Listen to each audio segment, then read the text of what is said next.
두 번째 시간에는 고체 크리스탈 구조에 대해서 얘기를 하겠습니다. 앞서 얘기했던 것처럼 우리가 이번 시간의 가장 큰 목적 중에 하나가 우리가 분석하는 시스템의 모형을 만들어내고 그 모형에서 에너지를 결정하는 겁니다. 그래서 그 모형 중에서 촉매에 해당하는 고체는 크리스탈의 구조를 가지고 있는데 그 크리스탈 구조가 어떤 의미이며 또 벌크라는 것과 또 표면이라는 것의 개념을 알아야 됩니다. 자, 고체 구조는 여러분들 이제부터 내용을 벌크의 의미와 표면의 의미가 있는데 벌크는 무한대로 반복된 구조를 벌크 구조라고 합니다. 그러니까 크리스탈 구조로서 정교하게 일정하게 배열된 큰 덩어리를 벌크라고 하는 거예요. 이 벌크는 무한대로 이루어진 큰 덩어리이기 때문에 어떤 화학적 반응이 일어날 수가 없어요. 물론 안에 파고 들어가면 되지만 화학적 반응이 일어나기 위해서는 어떤 고체의 제일 겉표면에 물질이 협착을 하고 그 표면에 협착된 물질이 화학 반응을 일으키죠. 그래서 이 벌크가 쪼개지게 되면 어떤 외부로부터 에너지를 받으면 쪼개지겠죠. 그럼 큰 덩어리가 쪼개지면 그 면이 나옵니다.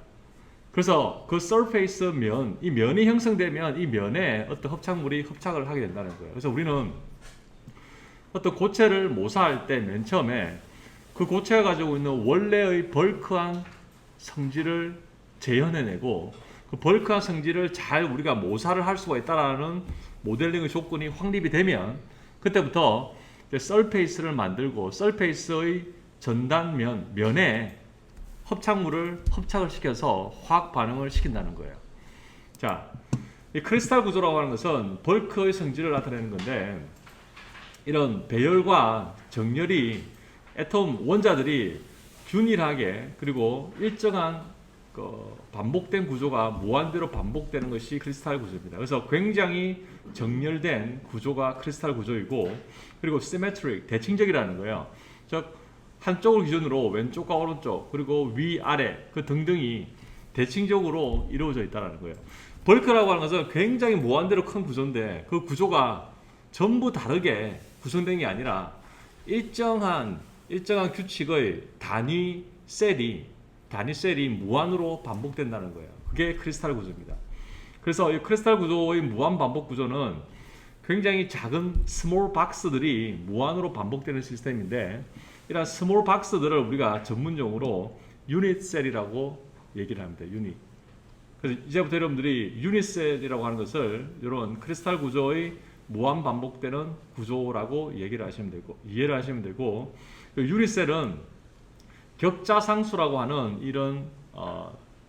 이런 값으로서 유닛 셀의 성질을 나타낼 수가 있습니다. 격자상수라는 것은 길이죠. 지금 여기 나와 있는 것은 대표적으로 철을 나타내는 그 단위 원자인데, 단위 셀인데, 철이 가지고 있는 것은 정육면체입니다. 그래서 격자상수는 가로, 세로, 높이의 길이가 다 동일한 정육면체의 격자상수를 가지고 있습니다. 자, 그래서 베스타 프로그램으로서 여러분들이 이제 이런 고체 크리스탈을 알아볼 건데, 먼저 프로그램을 다운로드 했죠. 그래서 실행 파일은 이렇게 생긴 베스타라고 하는 실행 파일을 한번 클릭을 해보세요. 자, 그리고 실습 파일 중에 여러분들이 다 받으셨죠? 가지고 있죠? 실습 파일들을 열어보게 되면 포스카라고 하는 파일이 나옵니다. 그 포스카 파일에서 설명을 해드릴게요.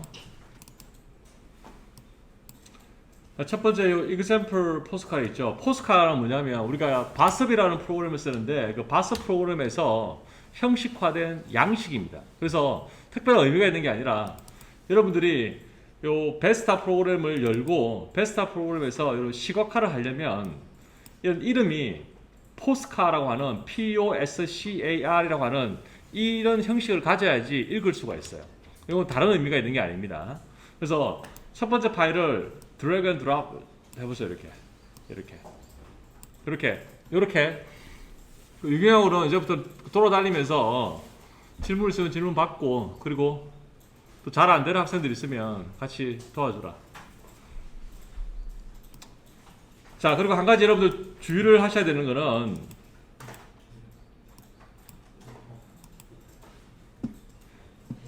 여러분들 파일을 열시고 나면 그 파일을 save as 하면 안 됩니다. 왜냐하면 여기 있는 포스카는 그냥 이 윈도우용 그 양식이 아니라 유닉스용 양식이기 때문에 세이브 에저 하게 되면 그 양식이 깨지게 됩니다. 그러면 읽을 수가 없어요. 그래서 이런 파일들을 쓸 때는 여러분들이 우리가 지금 유닉스에서 만든 파일 형식을 줬잖아요. 요거를 여기서 파일을 그대로 카피하고 붙여넣기 하면 복사본이 만들어지죠. 이렇게 해서 여러분들이 원하는 이름을 아무거나 넣으세요. 이렇게 단 포스카는 그대로 유지를 하고 포스카 뭐 11111이라든지 이렇게 아무거나 뒤에 이름을 붙이면 되겠습니다.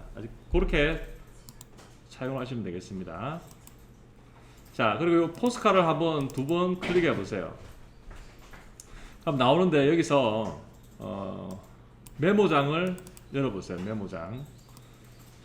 자, 포스카 파일은 이렇게 나오지만 눈으로 보는 이런 메모장이 아니라 유닉스 형태의 포맷을 가지고 있다는 것을 기억을 하시고, 자, 이렇게 해서 요 그림과 그리고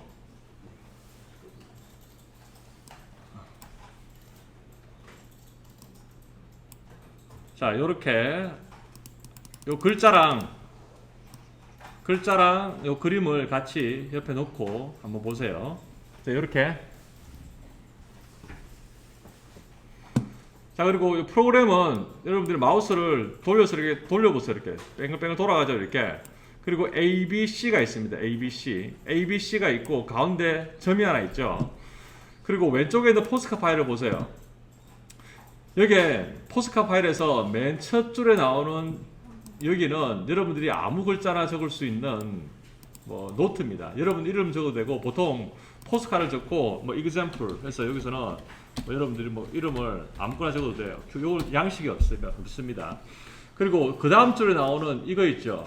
이걸 우리가 트랜슬레이션 벡터라고 하는데, 지금 제가 말하는 내용들은 교재에 다 나와 있습니다. 나중에 다시 한번 리뷰를 할 테니까 일단 듣기만 들으세요.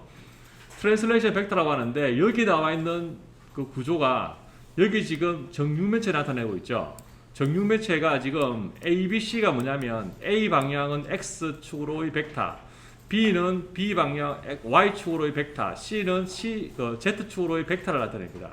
벡터라는 것은 크기와 방향성을 나타내는 게 벡터죠. 그래서 A라고 하는 A 벡터는 지금 100으로 나타낼 수 있습니다. A가 100이라는 것은 X 방향으로 1만큼 가고 Y 방향으로 0, Z 방향으로 0이라는 거예요. 그냥 가로축이죠. 그리고 두 번째 벡터는 0, 1, 0입니다. 이거는 알겠죠? Y 방향으로 1만큼 갔다라는 거예요.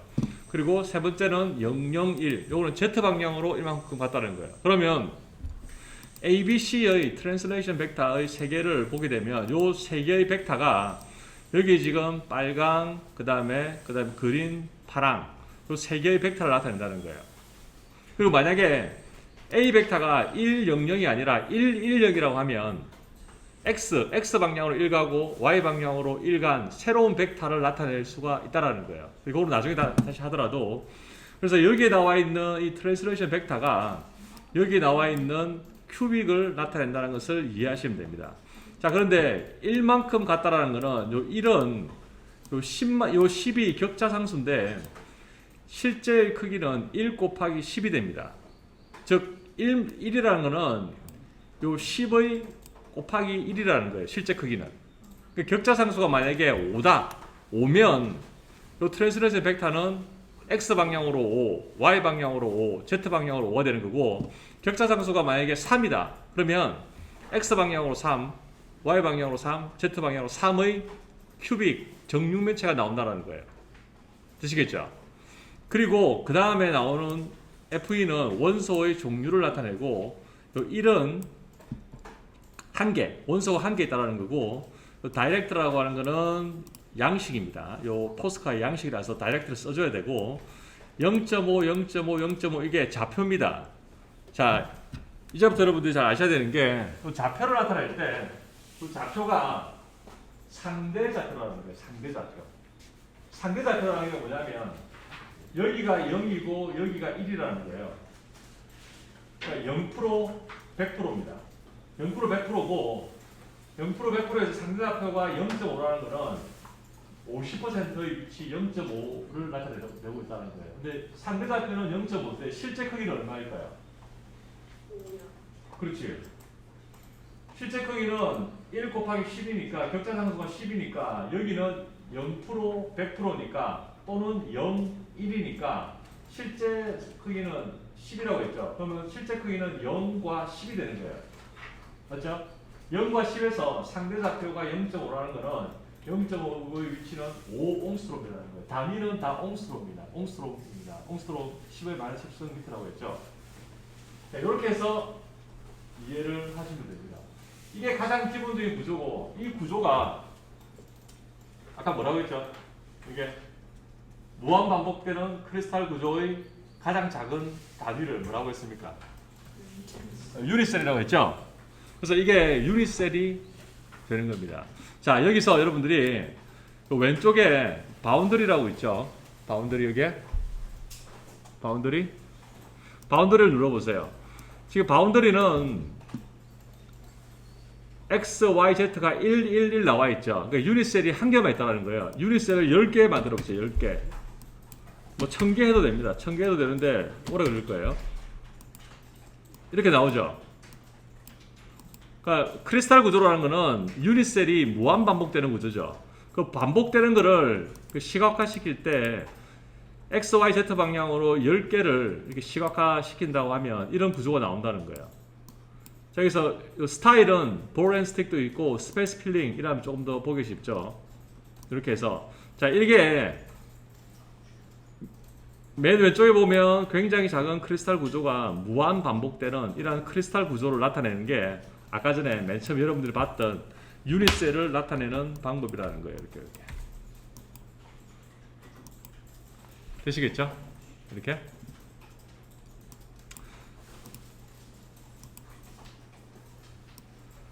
자, 여기까지 잘 따라오고 있죠? 네. 자, 포스카 파일 방금 이해했던 내용들을 이렇게 정리를 해놨습니다. 여러분들 격자 벡터를 여러분들이 분석하고자 하는 시스템에 따라서 이런 격자 벡터라든지 격자 상수를 여러분들이 선택을 하고 찾아내야 됩니다. 그래서 뭐 철을 만든다든지 백금을 만든다든지 아니면 뭐 메키노아이스를 만든다든지 이런 격자 구조의 정보들을 다 알고 그리고 그 격자 구조 안에 들어갈 원소들의 종류와 개수 그리고 그들의 상대 좌표를 다 알면 이제 여러분들이 필요한 모형은 다 만들게 되는 겁니다. 자, 그러면 이 포스카 가지고 CO2를 한번 만들어 볼게요. CO2는 분자가 COO 이렇게 되어 있죠. 자, 이걸 한번 같이 한번 만들어 볼게요. 자, CO2도 여러분들이 여기 보시게 되면 10이죠. 자, 10이면 이거는 뭡니까? 지금 이만큼의 구조를 보게 되면 어떤 구조를 나타내는 겁니까? 큐빅이죠. 봤을 때 1, 1, 1이니까 큐빅을 나타내고 있죠. 그래서 이 전체 크기는 이런 아까 전에 봤던 큐빅 형태의 정육면체의 모형을 나타내고 그 안에 CO2를 여러분들이 이렇게 집어넣을 겁니다. 즉 C가 있고 O가 있고 O가 있고 그럼 이들의 C의 위치는 제일 가운데로 왔어요. C의 위치는 0.5, 0.5, 0.5로 하고 C의 위치에 따라서 상대적으로 O의 위치를 한번 정해 보시는 겁니다. 한번 해볼래요? 자, C하고 O가 1.2옹스트롬입니다. 지금 여러분들 지금 모든 베스타에 나오는 길이는 다 옹스트롬의 크기로 다 나타내고 있다는 것 기억을 하시고 즉 10이라는 거는 다른 말로 하면 10옹스트롬입니다. 10옹스트롬. 자, 그래서 여러분들이 할 것은 상대 좌표를 만들어 보는 거고 주의하셔야 되는 거는 CO가 있으면 C가 1개, O가 2개입니다. 그러면 여기 나와 있는 정보를 적을 때는 여기가 C고 그 다음 여기 두 번째가 O고 또 세 번째도 O가 나오는 그런 구조로 파일을 만들어야 됩니다. C는 0.5, 0.5, 0.5 좌표니까 그 O의 상대적 좌표를 한번 여러분들이 계산을 해보세요. 상대적 좌표 이거 뭐가 돼야 될까 여기가?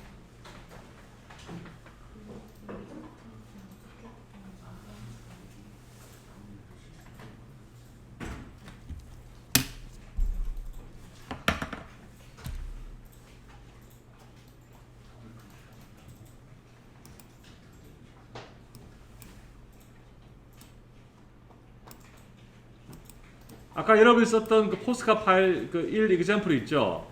그 1 example 파일을 다른 복사본을 만들어서 세이브 에즈는 하지 말고 다른 복사본을 만들어서 그대로 한번 바꿔보도록 하세요. 이렇게 어떻게 하냐면 example 파일을 copy and paste 해서 그러면 포스카 이름을 CO2로 바꿔봅니다. 이렇게 CO2 자, 그리고 이 CO2 파일을 엽니다. 자, 그러면 요 이름에다가 포스카 CO2로 적고, 자, 전체 뼈대, 여기가 지금 뼈대라고 우리가 쉽게 얘기를 하면, 트랜스레이션 벡터로 전체 골격 구조, 뼈대를 시봉스롬의 큐빅을 나타내고, 원소 구성은 어떻게 됩니까? C, 그 다음에 O가 되겠죠? C는 한 개고, 그 다음에 O는 두 개가 되겠죠? 자, 그 다음 첫 번째 C의 좌표는 우리가 0.5로 잡을게요. 그러면 요걸 그대로 카피를, 그럼 두 번째 O는 위치가 어떻게 될까요? O는.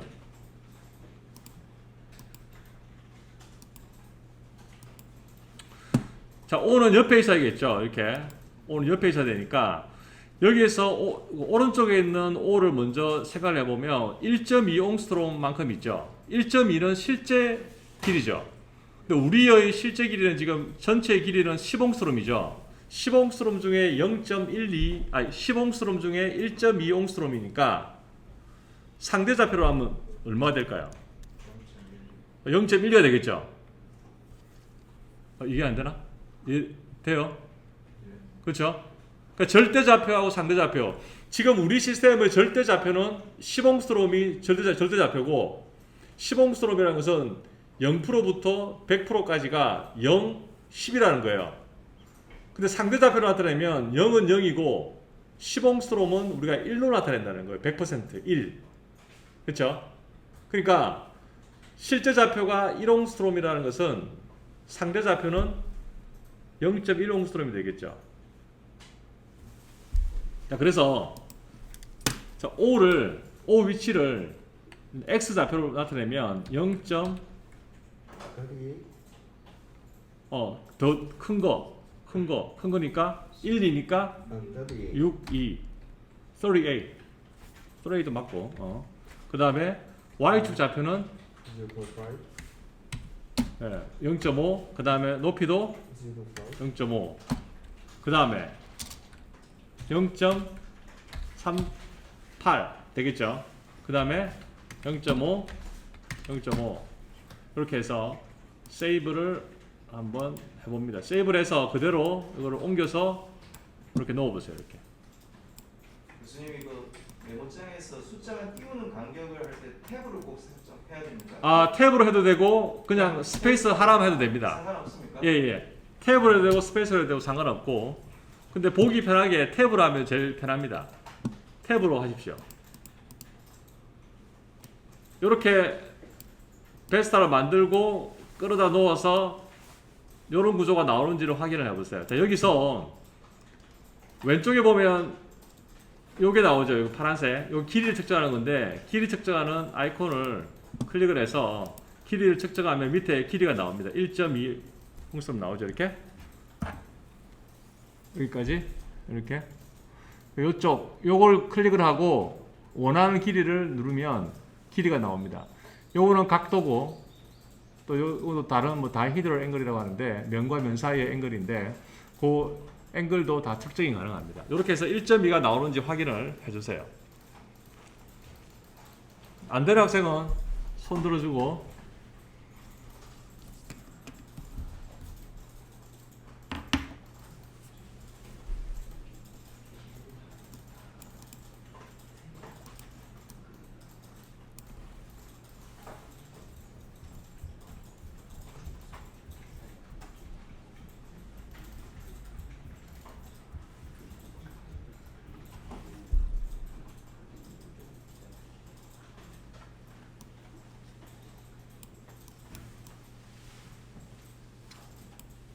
다 됩니까?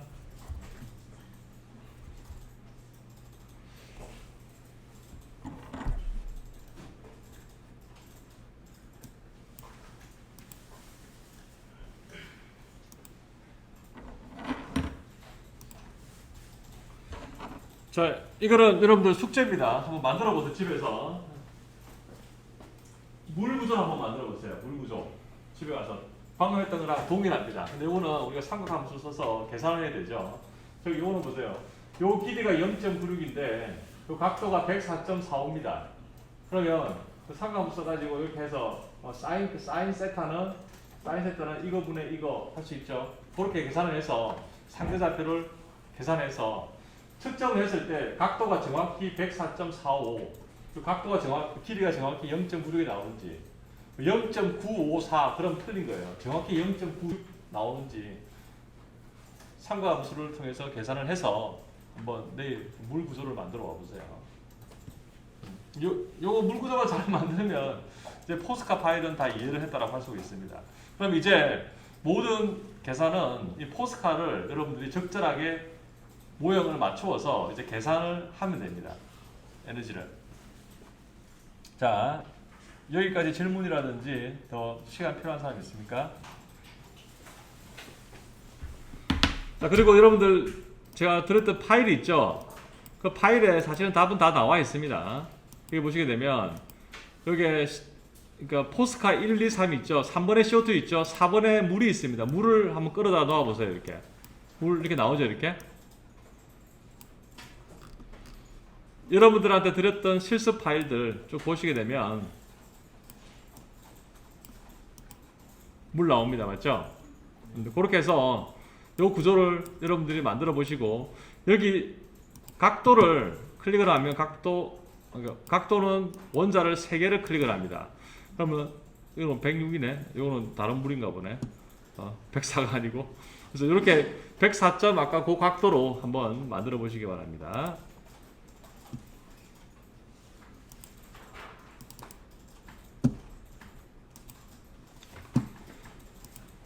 자, 그러면 이제부터는 방금 했던 내용은 분자 한계에 대한 설명입니다. 분자 한계.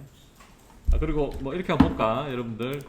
요 분자 한계 요거를 마우스 스크롤 있죠. 스크롤을 왔다 갔다 하면 이렇게 분자가 커집니다. 이렇게. 지금 베스타 요 프로그램을 여러분들이 충분히 잘 활용할 수 있도록 왔다 갔다 한번 움직여 보고 또 그리고 아까 전에 바운더리를 설정해 보세요. 바운더리 설정을 하면 물 분자들이 더 많이 나올 겁니다. 이렇게 그래서 이런 식으로 설정을 하면 이렇게 물 분자들이 많이 나오죠. 이렇게 이런 모양을 가지고 있다는 걸 알 수가 있습니다. 실제 계산될 때는 이렇게 계산을 합니다. 그래서 우리가 어떤 합창물 에너지를 계산할 때 분자 한 개의 에너지를 계산을 하는데 한 가지 주의를 할 점은 여기 지금 뼈대 있죠. 뼈대, 정육면체 뼈대. 요 트랜슬레이션 벡터로 표현되는 요 뼈대가 충분히 커야 됩니다. 이 트랜슬레이션 벡터의 요 뼈대가 작다라는 말은 요 합창물 그러니까 분자와 분자 사이의 간격이 더 좁아지겠죠. 그러면 합창물 한 개의 순수한 에너지라고 하기보다는 그 에너지 플러스 여기 보세요. 여기 있는 물질과 여기 있는 물질이 너무 가까우면 그 물질들과도 서로 상호작용을 한다는 거예요. 즉 우리는 물 분자 한 개의 에너지를 알고 싶은데 그 에너지 플러스 옆에 있는 물 분자들 사이의 인터랙션도 그 에너지에 포함된다는 거예요. 그게 맞을 수도 있고 안 맞을 수도 있고 상황에 따라서 그래서 충분히 이런 큐빅 셀을 크게 만들어서 해야 되고 그 크게 충분히 크다라는 것은 요 분자와 분자 사이에 최소한 한 8옹스트롬 이상은 유지를 할 수 있는 공간이 확보가 되어야 됩니다. 그래서 보통 우리는 그래서 한 15옹스트롬의 큐빅을 만들어서 분자를 만들곤 합니다.